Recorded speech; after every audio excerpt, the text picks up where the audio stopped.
Good afternoon mga ka-sniper. Magandang hapon po. Kamusta na kayo dyan mga ka-sniper natin? So ayan, bago po natin i-deliver o ipadala itong ating unit na multi-shot kay Kuya Solid ka-sniper natin taga PNP na taga PIDEA. Ayan, hindi ko na po mention ang name para sa privacy gaya na request niya. Anyway, itetest po muna natin dito sa ating metal plate. Then metal plate, tirahin po natin yung gitna. So dito po muna tayo 5 shots, no? Then after that, tira po tayo dito para at least makita natin kung naka-zero na yung scope niya. So request niya po kasi kabit na natin yung scope, then i-zero na natin sa layo na 25 meters. Ayan po, tara, flip ko lang po yung camera para makita nyo na po yung ating unit kung saan nakapwesto. Ayan, so nakaabang na naman po ang aking aso. Talagang yan po yung laging kasama sa video. Mapansin nyo po maputik dito dahil umulan po ngayon dito. Kaya ginawan ko lang po ito ng short video para kahit papano ay makita po ng ating mga solid ka-sniper itong ating bagong model na multi-shot. So ito po yung ating multi-shot. Meron po itong magazine. Ito po yung tinatawag nating all new multi-shot with 13 rounds mags.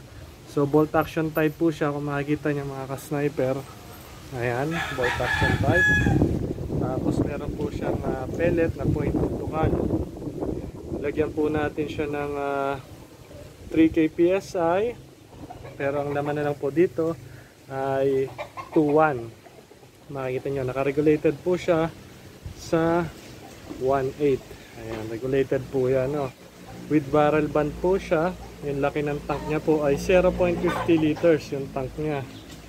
Tapos naka-shrouded barrel na rin, kaya kung maririnig nyo, napakatahimik kahit wala na siyang silencer. Tapos adjustable po dito yan. Makikita nyo yan sa likod na yan. Ipitin nyo lang po yan para i-adjust. Adjustable po yung palo ng hammer spring yan. So yan po, with safety na rin po yan mga ka-sniper. Ito kung makikita nyo po yan. May nakalagay po dyan ng F at saka yung S. Pag naka-S po, safety po siya. Ayan, hindi natin makakalabit to.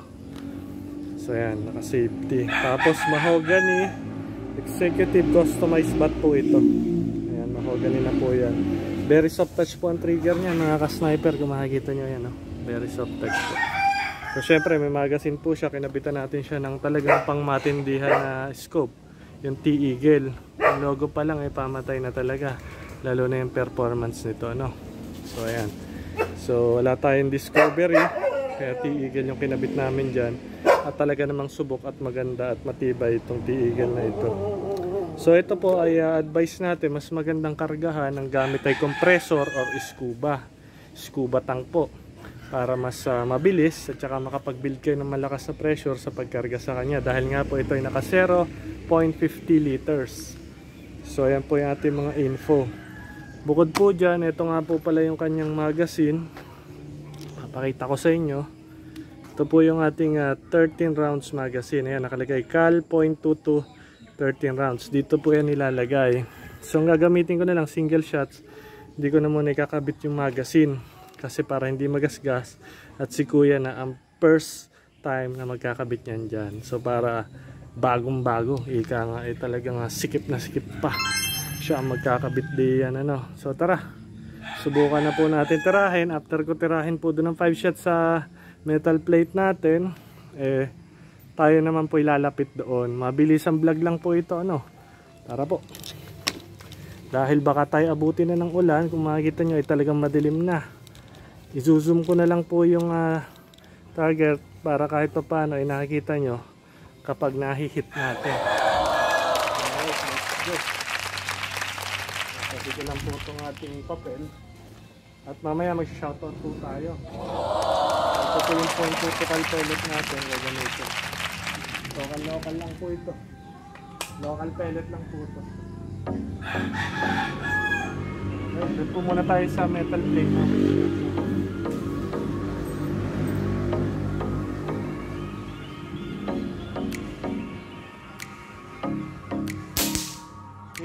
Kita po ba dyan? Wala, kita. Kasi hapon eh. Talaga lang pinilit natin ito magawa ng video. Bago natin i-deliver sa ating ka-sniper makita niya po yung performance. Pag ganda na tayo unit. So 25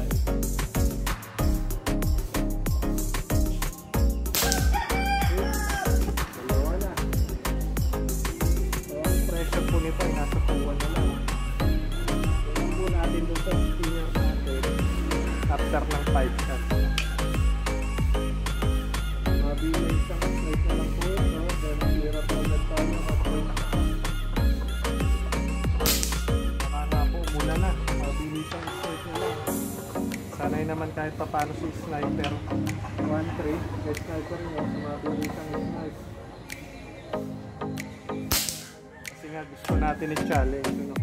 Ikot mo na, ikot sa nakikita nyo naman dun yung 5 shots. Sinasabi natin.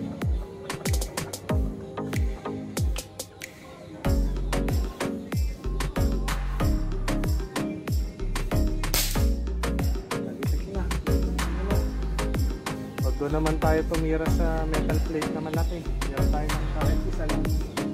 Para hindi na tayo abutin ng ulan. Sa shoutout din tayo.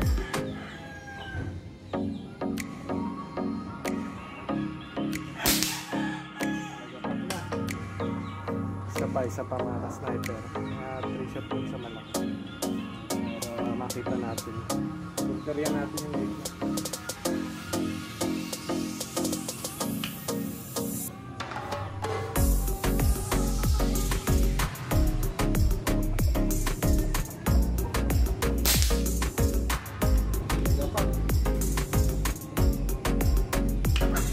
Regulated po ito mga sniper.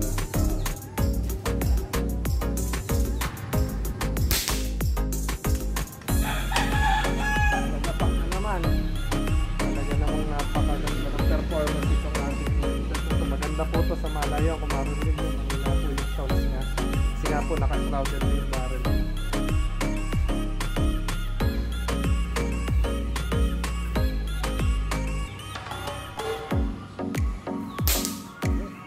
Tara let's dito natin mga kasniper.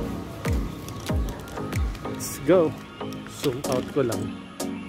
Sinum natin para malapit-lapit tignan kapag yung nasa malayo. So mag-shoutout pala tayo sa ating mga ka-sniper na nagpapa-shoutout dyan.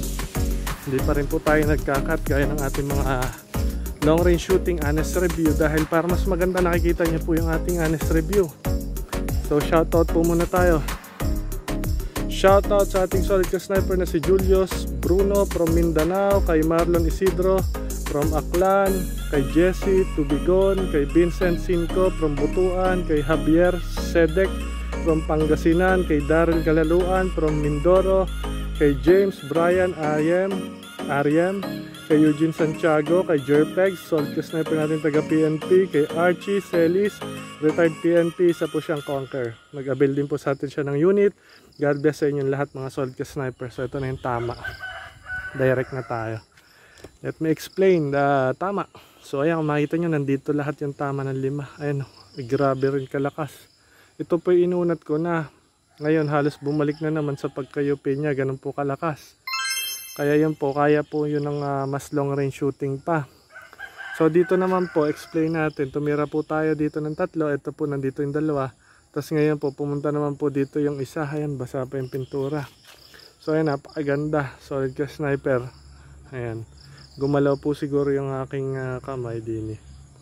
Alright. So ayan po mga ka-sniper, yung ating honest review. Ating all new multi-shot 2025 model na naka-shrouded barrel. Customized kasi meron siyang barrel band doon sa kanyang tank at doon sa kanyang barrel. So ayan po muna. Huwag niyo pong kalimutan na mag-like, share, and subscribe sa ating YouTube channel para lagi po kayo updated sa ating mga video gagawin. Thank you po.